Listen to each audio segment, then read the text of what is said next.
Vivo. Não vou adicionar nenhum convidado. Oi, pessoal. O Instagram está informando que o A Caminho da Luz está ao vivo. E já vejo vários amigos entrando. Boa noite para todos. Espera aí que eu vou fechar a cortina aqui.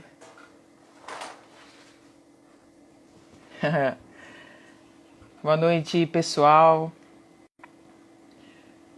Enquanto vocês vão entrando, dando um alô para mim, a gente vai aguardando. Estão me ouvindo bem? Alguém? Oi, Lu! Tô feliz que você tá aí. Lu, tá me ouvindo bem? Boa noite, Dê. Milton, tá tudo certo? Que legal. Tô bastante nervosa, mas tô bastante feliz também por essa oportunidade da gente estar fazendo a live do A Caminho da Luz. Tudo bem, Shirley? Carlos entrou agora, Dona Havana. Que legal isso, né? É bem legal. Tô me sentindo fazendo a primeira palestra lá no curso de oratória. Mas vamos lá que dá tudo certo, né? Então, nós já estamos quase chegando no horário de iniciarmos a nossa live, o nosso bate-papo sobre o Evangelho de Jesus. E... Oi, Cris! Que legal! Obrigada aí pelo apoio e pelo convite, viu? E... Antes de tudo, queria agradecer a todos que me ajudaram, estão aqui ou não. A minha irmã e minha sobrinha que estão aqui do meu lado também me ajudando. A Cris escreveu que eu sou global. Ai, sem mais delongas, né? Nós vamos pedir aos amigos espirituais, responsáveis aí pelas oratórias do A Caminho da Luz, em especial a equipe que se formou para organizar esses trabalhos de vídeo da live, e Jesus, nosso mestre querido, que possa nos envolver, nos inspirar, pois é sempre uma responsabilidade muito grande nós falarmos do seu Evangelho. E nós vamos começar com os recados. A gente tem alguns recados para dar para vocês. Então, o primeiro deles é que na próxima quinta-feira, às 19h30, a nossa live é ao vivo, né? É com a Cristiane Sais, vai estar conversando conosco e nós convidamos a todos que possam prestigiá-la. Ela sempre tem uma boa palavra para trazer aos nossos corações. No final eu repito sobre isso. Nós queríamos também convidar os nossos amigos a curtirem a página do Evangeluz no Facebook. O nome da página é Evangeluz, A Caminho da Luz. Por quê? Porque os nossos evangelizadores têm postado diariamente mensagens para as nossas crianças, para que elas possam fazer um contato com eles. E então a gente convida os pais que curtam a página e mostrem os vídeos para as crianças. E nos comentários podem colocar o que elas acharam e os assuntos que elas querem conversar com os evangelizadores. É uma forma diferente, mas também adequada ao período para que as crianças possam ter esse contato e a gente continue semeando o Evangelho de Jesus no coração das nossas crianças. A gente tem 2 recados sociais. Um deles é que nós fizemos um plantão que ocorre toda terça-feira, das 10 ao meio-dia, no Semlep, que é na rua Jacó Fábio, sem número. Ali é aquela nossa sede, o nosso centro profissionalizante. Então, toda terça-feira, das 10 ao meio-dia, nós estamos recolhendo as doações para o Mercalar. Não aceitamos doações de imóveis, tá bom? Então amanhã vai ter o plantãozinho, quem quiser tiver doações para levar, com a segurança que nós estamos sendo orientados, pode estar lá esse horário.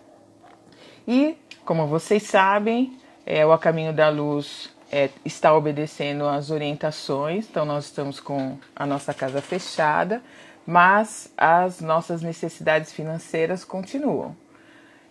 Vocês sabem que as nossas arrecadações são via lanchonete, Loja do Caminho, livraria, a secretaria com as doações, o clube do livro, e tudo isso está parado. Então a gente continua solicitando as doações. Nas nossas redes sociais vocês têm o número o banco, agência e conta, mas só para reforçar, doações para Caminho da Luz via Banco Santander e doações para o Nosso Lar via Bradesco. Então a gente continua contando aí com os corações solidários, porque como para todo mundo as despesas não pararam, para o Caminho da Luz também, tá? Então aqueles que não receberam boleto, que comumente fazem seus pagamentos na secretaria, se puderem nos ajudar através do banco, a gente agradece bastante, tá bom? Então vamos lá.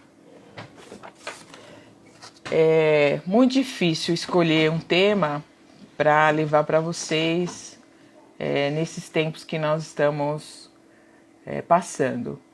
Mas, refletindo um pouco, a gente quer bater um papo com vocês sobre o Evangelho segundo o Espiritismo, capítulo 17, Sede Perfeitos, que é um capítulo que fala sobre os bons espíritas, os caracteres da perfeição, o homem de bem. Fala sobre a parábola da semente, ou seja, a maneira como o Evangelho de Jesus tem sido semeado nos nossos corações. E nas instruções dos Espíritos, a primeira delas fala sobre o dever. Então, é sobre o dever que nós gostaríamos de falar com vocês. E além de falar sobre o dever, nós gostaríamos de falar sobre Pedro também. E unindo as duas informações, a gente refletir um pouco sobre a nossa postura nesses tempos que nós estamos vivendo. Então, lá nas instruções dos Espíritos, item 1 sobre o dever, escrito pelo Espírito Lázaro em Paris, em 1863, Lázaro nos orienta que o dever, minha irmã está falando que está muito perto, então eu vou mais para trás, assim. Assim tá bom. Assim tá bom? Mas eu vou continuar me mexendo mesmo, então. Melhorou? Melhorou, pessoal. Então tá bom. Eu estou focada no Evangelho, depois eu olho as observações e a minha irmã está anotando aí se tiver alguma pergunta além das que foram colocadas. Então, voltando. Nesse item, o dever, nas instruções dos Espíritos, no capítulo Sede Perfeitos, do Evangelho segundo o Espiritismo, que é o capítulo 17, Lázaro nos fala que o dever, né, que ele vai abordar nesse item, nessas instruções, não é o dever que nos compete diante das profissões, né? É o dever moral. E que esse dever moral é a submissão que a gente precisa ter às leis divinas, o cumprimento das leis divinas do Evangelho de Jesus, que a gente tem aprendido através do estudo do Evangelho à luz da doutrina espírita. As leis morais, as leis divinas, conforme consta na pergunta 614 do Livro dos Espíritos, são as leis naturais, aquelas que o homem precisa para ser feliz. E os Espíritos nos falam que a gente só não é feliz quando dela se afasta. Então é a lei da adoração, essa comunhão que a gente estabelece com Deus, a lei do trabalho, a lei da conservação, a lei da destruição, a lei da igualdade, a lei da sociedade, a lei da justiça, do trabalho, do amor e da caridade. Então, quando a gente não consegue ter a apreensão e o entendimento dessas leis, a gente não está conseguindo cumprir o nosso dever. Então, o dever é quando a gente consegue, né, na medida da nossa capacidade, do nosso esforço, do nosso empenho, seguir no cumprimento dessas leis. E como dizem os Espíritos, naturalmente, quando a gente conseguir fazer isso, a gente vai caminhar mais tranquilo e mais feliz. Aí Lázaro fala assim, né, que esse dever é a obrigação moral primeiro para conosco, depois com o nosso próximo. E faz todo sentido, né? Porque se a gente não conseguir cumprir os desígnios, a lei de Deus, o Evangelho de Jesus, primeiro para com a gente, como é que a gente vai conseguir oferecer isso para o próximo? É como o Evangelho e Jesus nos orienta, amar ao próximo como a si mesmo. Se a gente não gostar da gente, se a gente não aprender a amar, né, a multiplicar os nossos talentos, a nos conhecermos, a nos tolerarmos, a nos perdoarmos, como nós vamos conseguir fazer isso com o nosso semelhante? Então, Lázaro primeiro orienta sobre isso. Depois ele fala que na ordem dos sentimentos, o dever é o mais difícil de ser cumprido. Por quê? Porque ele entra em antagonismo com os nossos interesses materiais e com as nossas paixões, com os nossos sentimentos. E a gente sabe disso, né? Só lembrando também que quando os espíritos falaram sobre as leis naturais, as leis divinas, as leis morais, eles nos orientaram que essas leis estão gravadas na nossa consciência. E é por isso que, no fundo, todos nós sabemos o que é certo a fazer. E aí, Lázaro fala que o dever é difícil de ser cumprido por conta disso, por conta de ele estar antagônico, muitas vezes, ao nosso interesse e às nossas paixões. Então, quantas vezes o nosso interesse material ou as nossas paixões pode falar mais alto do que o cumprimento da lei? Ou seja, a gente sabe que às vezes que não está fazendo a coisa certa a fazer, mas a gente não se empenha o suficiente para realizar aquilo que é certo a fazer, que já está gravado na nossa consciência. Outra coisa que Lázaro fala que é importante é assim, que o dever íntimo do homem está sob o nosso livre-arbítrio, ou seja, a gente tem o direito de escolha. Por isso que é difícil, né? Porque a gente tá lá, sabe que o que tem que fazer é certo. Às vezes o que é certo vai de encontro ao nosso interesse, né? Que é diferente, mas a gente está aí para decidir. Feliz daquele que consegue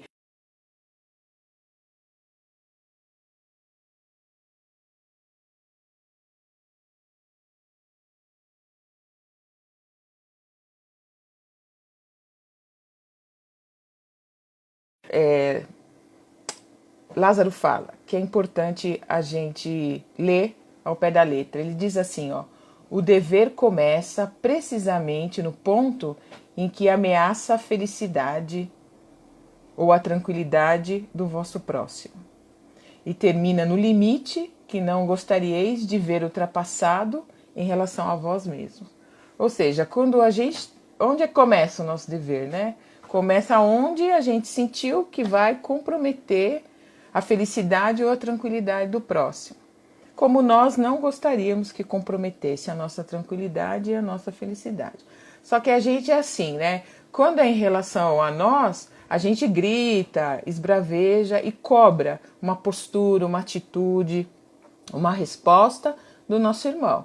Mas quando é a nossa vez de cumprir o dever, às vezes a gente é bem complacente conosco mesmo, né? A gente amplia essa margem aí de erro e isso não é muito correto. Esses dias eu fui no supermercado e fui de máscara. E aí estava numa determinada área do supermercado e contei. Nós estávamos em 15 pessoas. E das 15 pessoas, só 7 usando máscara. Ora, a gente vem sendo orientado com explicações bem racionais da importância de hoje sair na rua usando máscara. Para nossa proteção, para de alguma forma, mesmo que seja num percentual pequeno, diminuir a chance de contágio. E por que as pessoas saem sem máscara? Alguns falam, eu não consigo usar máscara, me incomoda, me sufoca. Ora, a gente precisa respeitar as leis da sociedade. Viver em sociedade é esse respeito. E quando a gente sai e coloca máscara, a gente está cumprindo o nosso dever, respeitando a integridade e a saúde do próximo. Então, se você não consegue sair de máscara porque sufoca ou porque você não acredita, então tá na hora de ler um pouco mais, né, se informar, porque o que vem acontecendo é bastante sério e a gente tem que tratar com seriedade, ou então pede para outra pessoa sair no seu lugar com a máscara, né? A gente precisa fazer esse esforço. E toda vez que a gente faz um esforço no cumprimento de um dever, qualquer que seja, de uma orientação do Evangelho de Jesus, a gente está caminhando para uma vitória. Tanto que Lázaro fala, olha, o dever é uma bravura da alma que afronta as angústias da luta. Então, bravura da alma é uma vitória da alma quando a gente consegue cumprir algum dever. Quando a gente consegue respeitar o nosso próximo, quando a gente consegue ser um bom cidadão, um bom cristão, um bom espírita cristão. Então é uma bravura da alma, nossa alma está vencendo, né? E isso é bem legal. E o que ela vence, conforme Lázaro fala? As angústias da luta. Então, hoje nós estamos lutando, não é? Tanto com tantas coisas que a gente nem imaginava lutar. A gente está lutando com a questão da convivência desafiadora. A gente vem lutando com a questão financeira, que também nos preocupa bastante. A gente vem lutando com o distanciamento das pessoas que a gente ama. E a gente vem lutando com o nosso nível de tolerância, com o nosso nível de paciência. A gente vem lutando com a forma como a gente administra o nosso tempo, né? Que hoje é bem maior que antes. Então, tantas coisas que nós dizíamos que não tínhamos tempo para fazer, como que é agora? Será que realmente nós estamos fazendo, né? Então, quando a gente consegue se empenhar em cumprir aquilo que nós já aprendemos, que é a nossa responsabilidade, nós estamos fazendo com que a nossa alma se eleve. É uma vitória para todos nós, né?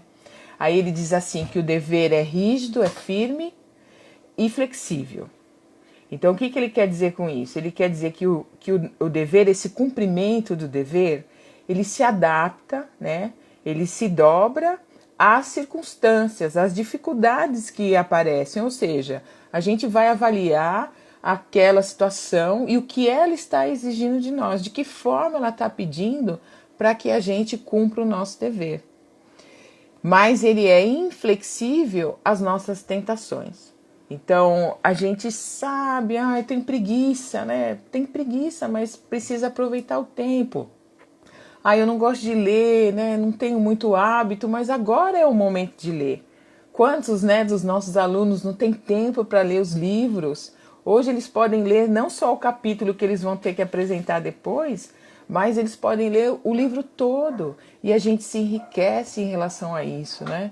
Então, a tentação, aquela nossa dificuldade, aquele nosso defeito, não gosto de usar essa palavra, mas a gente não pode fazer com que ele seja maior do que a nossa consciência em cumprir o nosso dever. Aí ele diz assim que o dever é o mais belo laurel da razão, né? Por quê? Porque a gente tem a informação, tem o conhecimento, quantas coisas a gente vem estudando e hoje já estão interiorizadas no conhecimento, né? E cada vez que a gente consegue aplicar esse conhecimento, nós estamos norteando, é um farol, né? Uma luz no cumprimento do nosso dever.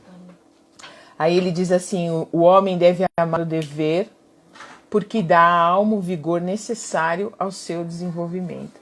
Então, todo o empenho que cada um de nós tem feito nesses tempos de desafio, em ser firmes no aprendizado que nós já temos da doutrina espírita e do Evangelho de Jesus, é válido, é valoroso, porque faz com que a nossa alma tenha um vigor. E aí a gente fica mais firme, mais de pé, não é? A gente fica mais estável para cumprir esse dever. E ele finaliza dizendo que o homem que cumpre o dever ama a Deus. E essa expressão de amor é muito bonita, né? E por que a gente quis dividir esses itens para a gente refletir sobre o dever, né? Porque nós estamos dentro do lar, alguns estão fora do trabalho ou indo trabalhar de uma maneira que tem mais pressão do que antes. E será que nesses ambientes a gente tem cumprido o nosso dever? A gente tem ficado sereno? A gente tem feito as nossas orações? A gente tem respeitado os nossos familiares? Tem tido paciência, tolerância? Porque a gente está num tempo de descobrir a fraqueza de todos, inclusive a nossa, principalmente a nossa, né? Será que nós estamos assim trabalhando a nossa confiança em Deus nesses períodos tão desafiadores? E eu quis dividir isso porque eu penso particularmente que estou bem aquém disso, né? Faltam 10 minutos para acabar. Ah, não, 15 minutos, desculpa. Como se diz? Para sentir que eu estou realmente cumprindo o meu dever. Em todos os aspectos, né? Tem momentos que tem algumas tentações, algumas fraquezas, algumas fragilidades da nossa alma que elas falam mais alto e às vezes a gente esquece, né, dos conhecimentos que nós temos da doutrina espírita. Conhecimentos como, por exemplo, que tudo que acontece está sob os desígnios de Deus, né? Que ninguém que está no momento de dificuldade, assim como a dona Marlene também pôde falar para a gente na última mensagem, está carregando mais do que suporta, como Jesus nos ensinou, não é? Jesus também nos disse que se a gente estivesse se sentindo sobrecarregado, que a gente deve buscá-lo. Será que a gente tem buscado Jesus dessa forma, né? De falar com ele, mas aceitar o seu jugo, aceitar a sua lei, aceitar esse dever que nós precisamos cumprir? Será que nós confiamos no bem, né? Na vitória do bem? Nós temos aprendido que nós estamos em tempos de regeneração. Nós temos aprendido que nada, né? Principalmente o momento do desencarne, ele é algo que não é programado segundo a necessidade de cada espírito. Será que nós temos pensado para administrar principalmente o nosso medo de que a morte não existe, né? Que os laços de amor continuam onde quer que nós estejamos? Um dia a Rosa, nossa amiga, disse que esse distanciamento, esse isolamento social era para a gente treinar um pouco isso, né? Porque a gente não tem o contato físico, nós estamos separados pela distância, mas nós continuamos amando, né? Então a tecnologia tem funcionado como uma cartinha da psicografia, a Rosa falou um dia desses, e é bem legal isso, a gente precisa pensar nisso. E será que nós confiamos nisso? Será que nós estamos sendo o bom espírito, o homem de bem dentro do nosso lar? Aquele que sabe que precisa manter a calma, a serenidade, ter paciência, tolerância. Será que nós estamos conseguindo ser esse homem de bem quando a gente recebe uma mensagem e aí a gente propaga? O que é que nós temos conversado com os nossos amigos? Palavras edificantes ou a gente tem lamentado? Será que a gente tem entrado na onda de só criticar, né?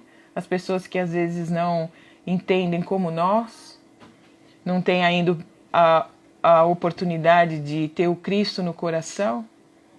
Então, pensar no nosso dever dentro desse capítulo, particularmente, eu acho bastante importante, porque a gente pode passar, né, a nossa atitude no raio-x e olhar os pontos que a gente precisa deixar ela limpa, né? Deixar ela mais pura, mais no caminho do cumprimento do nosso dever. Mas, ao mesmo tempo, né, eu fiquei pensando assim, poxa vida, mas cumprir o dever parece algo de alguém assim, super evoluído, né? Alguém que já está purificado. E isso não é verdade. Por isso que eu quero falar um pouquinho de Pedro também, né? Porque assim como todos os apóstolos, Pedro foi um apóstolo que fez um esforço muito grande nessa transformação. Então a gente sabe que Pedro nasceu em Betsaida, depois trabalhava como um simples pescador em Cafarnaum. A gente sabe que Pedro era um homem simples, grandalhão, tal, forte fisicamente, mas tinha um coração bondoso. As obras narram que Pedro já tinha consciência da importância de servir. Nós também temos, não é? Nós também já temos essa consciência. Ele era um cara pronto para servir, como nós somos em muitas vezes na nossa jornada, na nossa caminhada. Ele amava e respeitava as leis da natureza, respeitava as leis de Moisés. Então, ele tinha um entendimento e procurava cumprir, que é o que nós estamos fazendo diante de tudo que nós já conhecemos do Evangelho de Jesus à luz da doutrina espírita. As obras narram também que ele tinha uma sensibilidade incomum, assim. Era um cara sensível, apesar de ser meio assim, grossão e tal. Era enérgico, mas também era irritado, né? Pedro tinha, assim, uma irritabilidade muito grande. Então, muitas obras narram que Pedro tinha muita dificuldade para entender o perdão, né? Pedro tinha muita dificuldade para não julgar o erro alheio e para aceitar, né, da forma como aprendia no Evangelho de Jesus. E tem uma obra, não é a Boa Nova, é Jesus Voltando. Fala assim que os sentimentos de Pedro variavam conforme o mar, fazendo uma analogia com o fato dele ser pescador.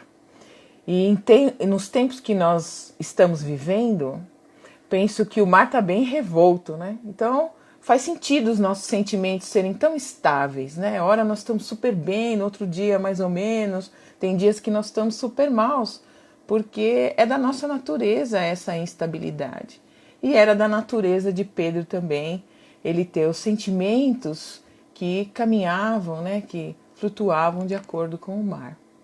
É bonito ver isso, né? Mas Pedro, ele tinha algumas características assim, ele não perdia tempo com aquilo que não era importante. Isso é bom a gente pensar, né? Tem coisas que realmente não importam. E quantas coisas nós estamos descobrindo hoje, vivendo o que nós estamos vivendo, que não tem importância. Que a gente está dando importância para coisas pequenas, diante do que hoje realmente, para cada um de nós estamos entendendo como valor. Então, é bom pensar nisso também, né? E falava assim, as obras narram pra gente que Pedro era portador dos conflitos humanos naturais. Então, ele sentia tristeza, ele sentia raiva, ele sentia alegria, sentia amor. Como nós sentimos todas essas emoções, como nós vamos transformando-as em sentimento. A Lúcia falou muito bem disso. E como nós precisamos aprender a lidar com elas. Então nós estamos tendo uma oportunidade de fazer isso também, né? Mas chegou o dia que, por curiosidade, Pedro foi ouvir Jesus. Conta que foi por curiosidade que ele foi ouvir Jesus. Então, as obras narram que ele se aproximou de Jesus, né? E olhou nos olhos de Jesus. E que ficou algo estático, assim, no fundo da alma, ele ouviu algo assim, eu já te conheço, Simão. Nossa, imagine, né? Aí disse que na hora que Jesus baixou o braço, estava próximo de Pedro, o braço de Jesus tocou na túnica de Pedro. E aí Pedro entra em êxtase, assim, como se ele perdesse a noção do tempo, da hora, tocado pelo Mestre Jesus. E aí ele, quando ele se dá conta, né, quando ele volta a si, o dia já tinha passado, todo mundo já tinha ido embora e a noite já estava caindo. Então esse momento de encontro com Jesus, né, fez com que o Pedro refletisse sobre as transformações que ele tinha que aplicar na sua vida. e daí por diante ele começa essa trajetória, né? Quando a gente lê isso assim de uma maneira bem resumida, parece que não tem muito sentido, né? Mas na vida de Pedro teve, e acho que na vida de cada um de nós também teve, porque o que acontece? A gente pode relembrar qual foi o momento do nosso encontro com Jesus. Hoje eu estava relendo a mensagem da Dona Marlene e tem um trecho que ela diz lá que nós já passamos por dificuldades maiores do que as que nós estamos passando hoje. Que ela relembra de muitos companheiros que chegaram à casa espírita, tendo ela como mãe, como companheira, como irmã, que superaram dificuldades infinitamente maiores. Por quê? Porque a gente já tem Jesus no coração. Então essa é uma hora de resgatar, né, esse momento individual que nós tivemos de encontro com Jesus. E é o encontro com Deus, porque no livro Jesus Voltando, Jesus diz assim para Pedro: se quiseres entender quem me enviou, você precisa me entender, você precisa me conhecer. Então, quando nós estamos estudando o Evangelho de Jesus, buscando interiorizá-lo na nossa vida, buscando cumpri-lo como aquele dever de expressão de amor à divindade, nós estamos fazendo essa comunhão com Deus e nós estamos caminhando aí de uma maneira mais tranquila, mais serena, mais feliz na nossa caminhada. E aí a gente conhece, né? Pedro, a partir daí, foi companheiro de Jesus. Na casa de Pedro foi o primeiro local onde Jesus implantou o Evangelho no lar.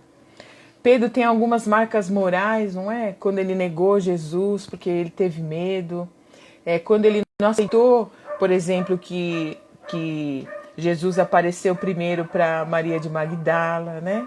Mas depois, quando ele reflete sobre isso e busca se empenhar em cumprir aquilo que ele tinha aprendido com Jesus, tudo aquilo que ele sentia, aquele amor imenso, e aí se desenrola todo o trabalho dele na Casa do Caminho e depois toda a base, né, a rocha que ele era em relação ao estabelecimento do cristianismo.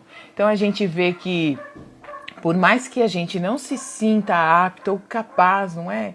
Cada um de nós tem seu talento, cada um de nós tem sua história, cada um de nós tem a sua condição de imprimir um ritmo nesse cumprimento do dever e se aprimorando e melhorando. Citando de novo a mensagem da Dona Marlene, ela fala que esse é o momento de nós criarmos laços conosco mesmo, né? Nos autoconhecermos, nos autoaprimorarmos, nos autoamarmos. E aí nós estamos tendo a oportunidade de sermos seres melhores. Porque aí quando a gente sair, né, dessa situação de estar isolado, né? Só isso também. Assim, é muito difícil, né? Mas quando a gente puder reencontrar os nossos amigos fisicamente, como que vai ser? Quando nós pudermos voltar à nossa atividade normal, profissional, como vai ser o relacionamento com as nossas chefias, com os nossos fornecedores, com os nossos clientes, com os nossos companheiros de trabalho? Como nós vamos valorizar o nosso emprego ou nós vamos continuar reclamando? Como será a nossa volta às atividades espirituais? Como será o nosso compromisso mediúnico? Qual será o compromisso com a nossa reforma íntima? Qual será o nosso compromisso com a escola, com o estudo, não é? Porque, afinal de contas, a gente já dedica um tempo para tudo isso. E, com certeza, nós estamos tendo a oportunidade de sermos pessoas melhores, de sermos instrumentos melhores para poder fazer com que tudo o que temos aprendido floresça, né, ainda mais. E hoje nós estamos sendo convidados a fazer com que isso floresça onde nós estamos plantados, em isolamento dentro do nosso lar, com os nossos familiares, em isolamento no nosso lar sem os familiares, né, podendo falar com eles através da tecnologia, indo trabalhar, nos limitando nos contatos sociais. Então, o convite do Evangelho é que a gente possa refletir, não é? Sobre como nós estamos sendo esse espírita cumpridor do dever ao que nós fomos chamados, principalmente no falar, né? Em estimular, em motivar as pessoas a não terem medo, a confiarem em Jesus, a confiarem no Evangelho, a lembrarem tudo quanto têm aprendido à luz da doutrina espírita, para que o aprendizado nos fortaleça e nos ajude a ter certeza de que, como fala a pergunta do Livro dos Espíritos, a 618, acho, que essa lei moral já gravada na nossa consciência é a que a gente precisa para ser feliz, que a gente só não é feliz quando delas se afasta. Então, a gente precisa avaliar, e é uma avaliação individual. Então, que a gente, quando for dormir, né, se preparando para o sono, porque a gente já aprendeu isso também, será que a gente vem se preparando para dormir de uma maneira tranquila, cuidando das nossas leituras, selecionando aquilo que a gente assiste, também fazendo a nossa oração, aquela curtinha que tem no capítulo 28, pedindo que a gente se prepare e que a gente possa estar junto com os nossos amigos espirituais. Então, sobre o Evangelho, era isso que eu queria dividir com vocês, tá? E nossa, né? Tá um silêncio aqui, a minha irmã tão concentrada aqui em que todo mundo tá falando, e eu aqui preocupada em não esquecer nada para falar para vocês, tá? Mas a gente vai agora dar essa outra parte da nossa live para responder algumas perguntas. Algumas que vieram antes e algumas coisas que a gente está falando agora. Ruth, bati o olho aqui e vi você. Obrigada aí de estar prestigiando a Caminho da Luz, tá bom? Um beijo no coração de todos vocês, assim, porque eu sei o quanto vocês são carinhosos comigo. Aí vamos lá. Falar com os universitários aí, a diretoria, se tiver alguma coisa para orientar também, por favor, tá bom, meus amigos, que dão sempre o suporte aqui para que a gente possa ter mais segurança em falar do Evangelho. Bom, aí eu vou primeiro falar das perguntas que já vieram, tá? A primeira pergunta foi da Marcinha. Marcinha é dirigente de turma lá no Caminho da Luz, bem famosa, né, Marcinha? É aquela amiga que trabalha pra caramba e tá bem no meu coração. Um beijo pra você. Ela perguntou como avaliar as psicografias que têm circulado. Bom, pelo crivo da razão doutrinária que a gente tem aprendido, não é isso? A gente tem aprendido que as mensagens, principalmente essas dirigidas a todos nós, elas precisam ter um caráter consolador e universal. A gente precisa pensar que nenhum amigo espiritual vai trazer uma mensagem que nos desestabilize. Uma mensagem que nos dê medo. Não faz sentido isso, não é? Os amigos espirituais têm todo um cuidado para falar conosco. E eles vão principalmente nos incentivar naquilo que é bom, que nós já temos no nosso coração, para que a gente possa multiplicar isso a favor de nós mesmos. Mas é importante também que a gente tenha o conhecimento doutrinário, por isso que a gente precisa estudar, né? As obras básicas, os conceitos da doutrina espírita é que vão dar sustentação para que a gente possa avaliar essas mensagens. O ideal é que a gente avalie e guarde pra gente. Tem coisas que a gente não precisa, se for terrorismo, né? A gente não precisa divulgar. O Evangelho tem lá, né? Conhece a boa árvore pelos bons frutos. Jesus nos deu a diretriz, olhar as obras, tá? Então, nesse sentido, é importante que a gente tenha bastante critério mesmo, porque a gente precisa espalhar coisas boas para as pessoas, não coisas que vão deixá-las mais instáveis, não é?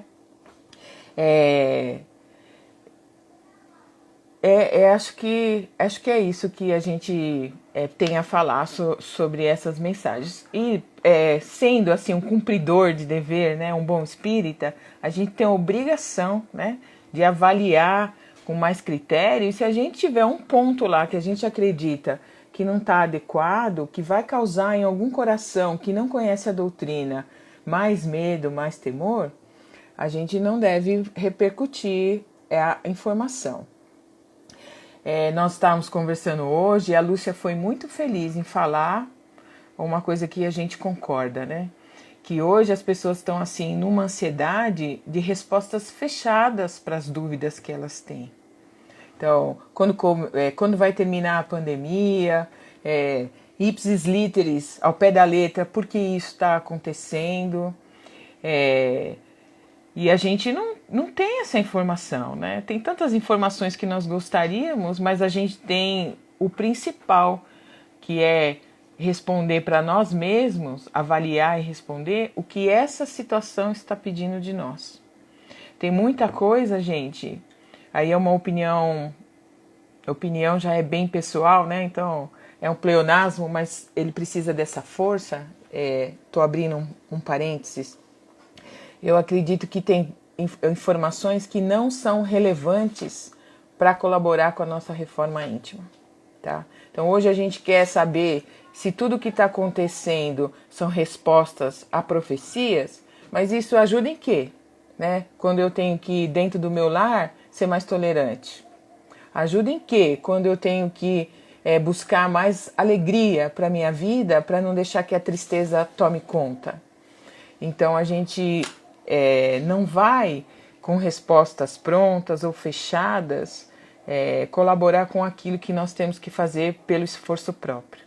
Tá? Desculpa assim a dureza na resposta, mas a gente tem que avaliar bem o que é relevante se informar, que é o Evangelho de Jesus. No nosso caso, a luz da doutrina espírita, que amplia, né?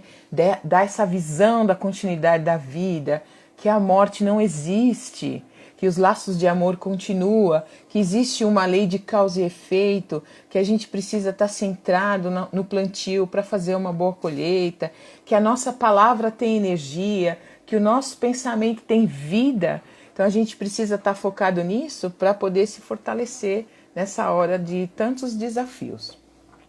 Então é isso, tá? Aí o Francisco, nosso amigo, obrigado Francisco, sempre elogiando. Quando eu precisar ter um líder de torcida, acho que vai ser o Francisco.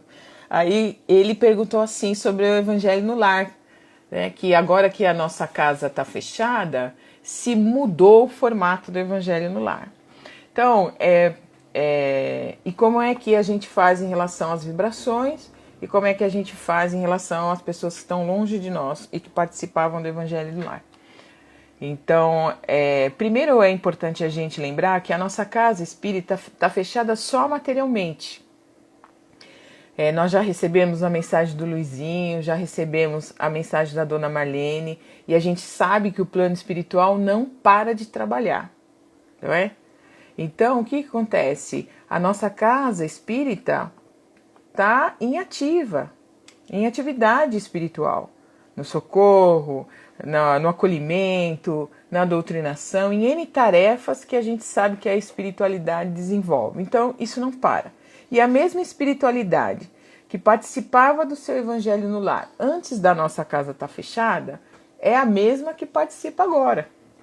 Então, quando a gente senta para fazer o Evangelho no Lar, a equipe espiritual ligada ao seu Evangelho continua presente e vai fazer aí os trâmites necessários para que os irmãos espirituais que compartilham o Evangelho conosco possam se esclarecer daquilo que a gente vem lendo, possam ser socorridos, possam ser esclarecidos.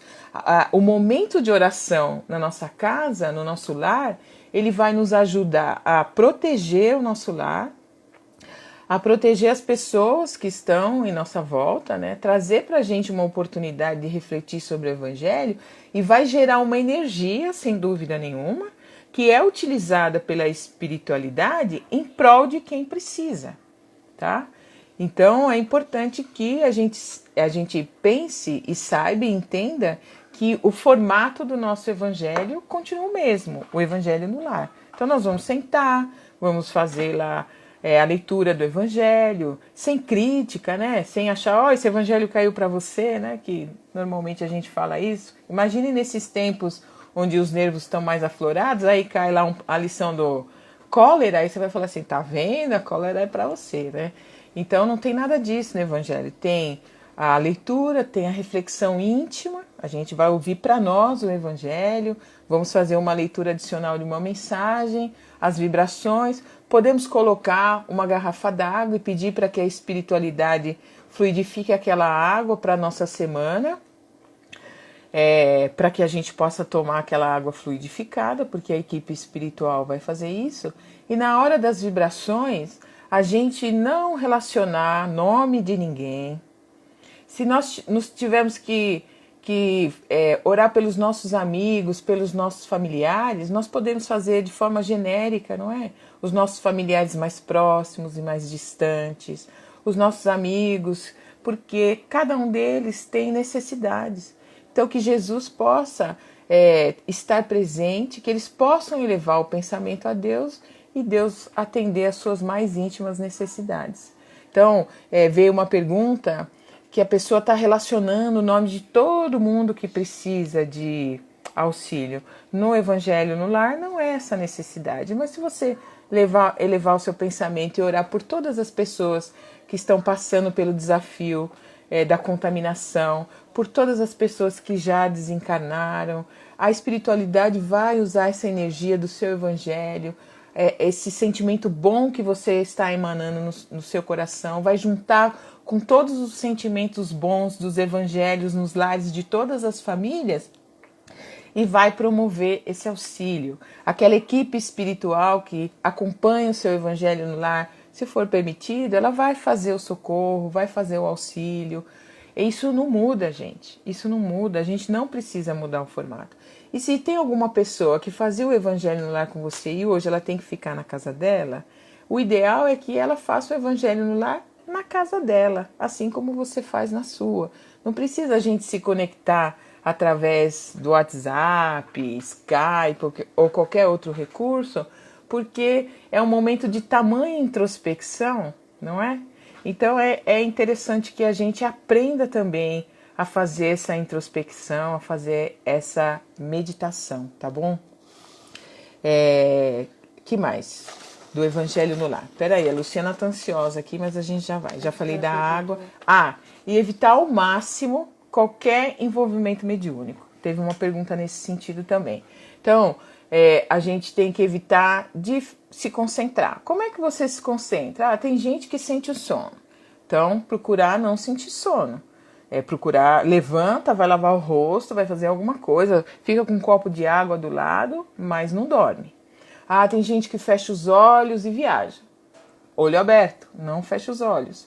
Então, Evangelho no Lar não é reunião mediúnica, tá certo? E cada um tem que se policiar nesse sentido. Se você tem mais sensibilidade e não sabe controlar, então tá na hora de ir para a escola do Caminho da Luz. Então, quando voltarem as aulas, abrirem as novas turmas de ensino, o ideal é que a gente participe. Por quê? Porque a gente vai aprender a controlar essa sensibilidade. A gente vai desenvolver a nossa mediunidade e entre uns itens desse desenvolvimento é o nosso controle. Nós que controlamos o nosso instrumento físico, nós que temos domínio sobre isso. Então, nesse momento que está mais difícil, então troca o horário. Se é de noite você já vai estar com sono, então faz de manhã que você acabou de despertar. Lava o rosto, mantenha um copo d'água, não feche os olhos, né? Abre a janela para que possa entrar um ventinho. Então você descobre os recursos onde você vai ficar atento à lição. Se for o caso, lê você a lição, né, em voz alta, para que todo mundo escuta, mas lê você, porque aí você está focado na lição, não está viajando. Então cada um vai descobrir a sua forma de se concentrar no aprendizado, não se envolver espiritualmente, tá bom? Isso é muito importante. E aí quando as aulas voltarem, quem não está na escola, fica o convite aí para fazer a sua inscrição. Tá bom? A Júlia perguntou se a gente não pode fazer estudo via Zoom ou qualquer outro sistema nos horários de aula. o A Caminho da Luz acredita que isso não é adequado, porque o local adequado para estudo como o nosso, que é o curso de desenvolvimento mediúnico, é a casa espírita, porque o conteúdo que a gente estuda, a hora que a gente faz o evangelho, que antecede, né, a parte teórica da aula, alguns semestres depois, com a parte prática, o que acontece? A gente está trabalhando a nossa sensibilidade, trabalhando o nosso sentimento. Quantos momentos a gente ouve um companheiro fazer o evangelho e a gente fica sensibilizado porque a gente se coloca naquela situação, né? E aí, quando essa sensibilidade se amplia, a equipe espiritual responsável pela turma está lá para assistir, né, para inspirar um colega numa palavra, num copinho d'água, um dirigente, um monitor, para poder estar fazendo uma abordagem mais adequada.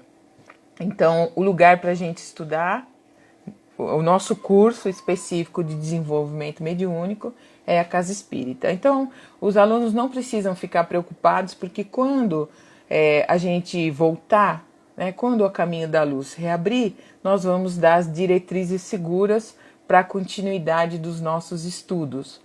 No momento a gente ainda não está discutindo sobre isso, tá bom? Mas quem quer estudar tem aí os livros, não é? Tem a apostila, tem um sistema online que vocês podem acessar, aqueles que são alunos do A Caminho da Luz. Tem as obras da série André Luiz, que são as obras que a gente estuda. No último semestre, os companheiros estão no último semestre, tem 2 livros para ler, Depois da Morte, Libertação, e a gente está com tempo para fazer isso. Terminou de ler o livro do seu semestre? Você pode ler o livro do semestre seguinte. Olha o pessoal do básico tendo a oportunidade de ler com mais segurança o livro dos Espíritos, que a gente estuda. O pessoal do do primeiro semestre, as leis morais, que é o capítulo 3º inteiro, que é um capítulo grande. Então tem muita coisa para a gente ler, para quando voltar para a escola, estar mais preparado até para fazer as perguntas, anota quais são as dúvidas. E eu acredito que nós, monitores, dirigentes de turmas responsáveis pelas escolas, também estamos tendo tempo para aprimorar o nosso conhecimento, né? É nosso dever, é nosso dever. Peraí, Lu, tem alguma pergunta aí? Jesus, Maria José. Tem uma aqui muito interessante, mas essa primeira que o cara já pegou. O que tá isso aqui? A Aviluz tem uma história do apóstolo? Tem, a Marcinha falou isso, né? Tem sim, o Aviluz são encontros que Jesus tinha com os discípulos ao final do dia na casa do pescador, numa casa que chamava Casa dos Pescadores, e lá cada apóstolo colocava uma dúvida que são as que nós temos hoje. Jesus falava sobre ela. Aviluz é um livro bom. Jesus no Lar é um livro maravilhoso sobre o Evangelho, que a gente pode indicar. Peraí, gente. Maurício. Aonde, Maurício? Maurício falou assim, aqui. Como os nossos irmãos da área da saúde que enfrentam essa situação do Covid-19 podem manter o equilíbrio dos pensamentos, sentimentos e emoção, como orientá-los? Ué, Ricardo, é o Ricardo que fez a pergunta? Não precisa ser só os irmãos da área da saúde, né? Porque cada um tem a sua religião. Então nós vamos ter na área da saúde irmãos que são espíritas, nós vamos ter na área da saúde irmãos que são evangélicos, irmãos que são católicos. E o que a gente tem em comum em tudo isso, né? É a divindade. A gente tem em comum o Evangelho de Jesus. Né? Então a gente não precisa orientá-los à luz da doutrina espírita. A gente pode orientá-los como nós somos convidados a orar, a ter uma comunhão com Deus, a ter o nosso pensamento voltado para essa divindade, essa inteligência suprema que é bondosa, é providente, previdente, não é? É misericordiosa e cuida de todos nós. É justa, né? É justa e cuida de todos nós. Então a gente pode orientá-los convidando-os à oração contínua, não é? Para que eles possam fortalecer no coração a comunhão com Deus. Tá? Agora, se eles quiserem algum esclarecimento à luz da doutrina espírita, aí a gente pode falar sobre a questão da lei da causa e efeito, aquilo que você, né, aquele que vai orientar, vai perceber que a capacidade de entendimento daquele companheiro absorve, porque às vezes a gente quer falar muitas coisas da doutrina, mas não é aquilo que aquele companheiro precisa ouvir. Então, primeiro a gente precisa acolher, né, e falar a mesma língua com todo mundo. E a mesma língua é a língua da divindade, a língua da comunhão com Deus, é a língua da oração. Eu penso assim, tá? Lumena, por favor, depois indicar e dar créditos para os livros que te auxiliaram nos estudos dessa live. O Evangelho segundo o Espiritismo é uma obra da codificação. Boa Nova, Humberto de Campos, é Humberto de Campos, né? Psicografia do Chico. Aviluz, o espírito é Neio Lúcio. Neio Lúcio é Aviluz? Não, Neio Lúcio é Jesus no Lar. Aviluz é João Nunes Maia, um médico. E eu esqueci o espírito. É o Shaolin, o espírito? Eu não lembro.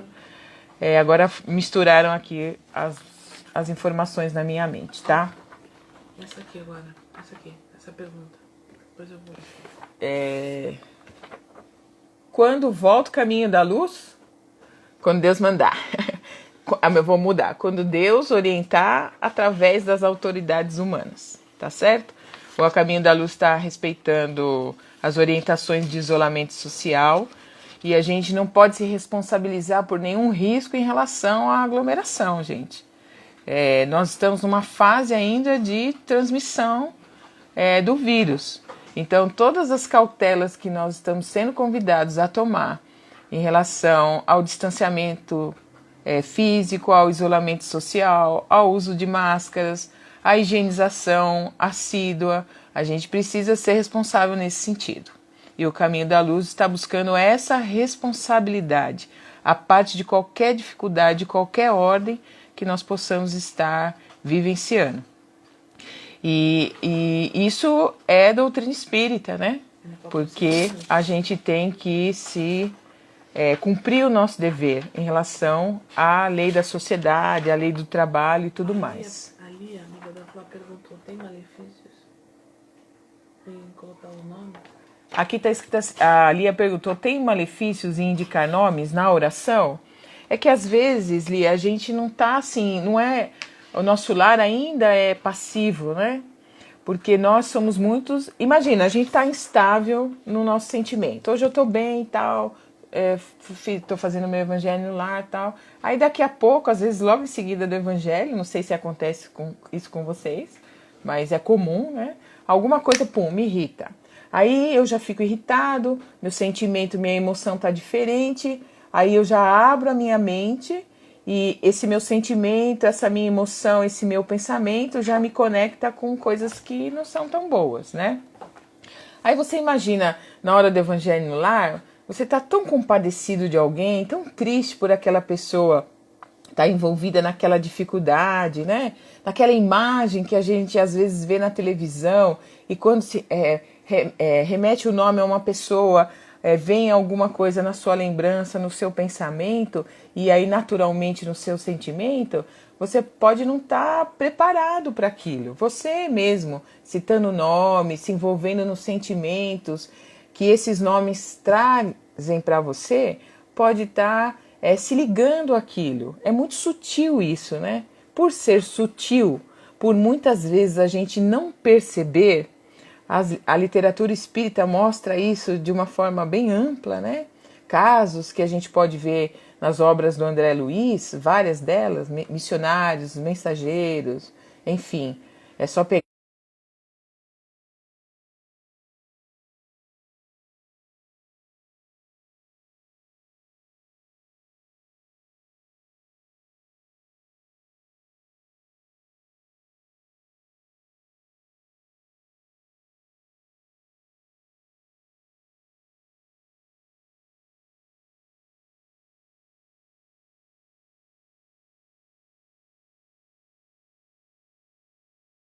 que tem os seus enfrentamentos. E hoje temos muitas que passam por dores maiores do que o Covid. Gente, tá apontando aqui que a gente tem 22 segundos restantes. Eu falo demais, né? Não aprendo isso. Então, as perguntas que não foram feitas agora, o próximo live é a Cris que vai responder. E eu quero agradecer do fundo do meu coração a paciência, a oportunidade e o amor de todos vocês, porque daqui a pouco vai desligar automaticamente. Eu peço desculpa porque